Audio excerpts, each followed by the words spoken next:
দেখা যেত যে ওই টয়লেটের কমেটটা আমাদের তুলনায় অনেক বড়, যার কারণে আমাদের হাত পা সব কমেটের ভিতরে ঢুকে যাইত। প্ল্যাটফর্মটা খুব বড় হয়ে যেত। মা বলতো, এক কাজ কর, এখানে না উঠানে চলে যা।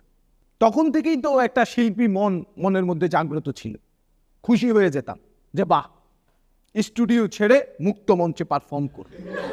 এই খুশিতে পারফর্ম একবারে করতাম না, একখানেও করতাম না, 3 কিস্তিতে করতাম।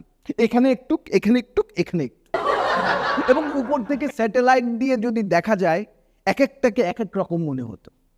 একটাকে মনে হতো আপনার ত্রিকোণমিতির থ্যাটা, একটারে মনে হতো ডারউইনের সিগনেচার, আরেকটারে মনে হতো প্রত্নতাত্ত্বিক নিদর্শন। এবং হতো কি যে সবখানে বিন্দু দিয়ে সিন্ধু তৈরি হয়, আর এখানে শেষ বিন্দু দিয়ে পারফরমেন্স শেষ হয়।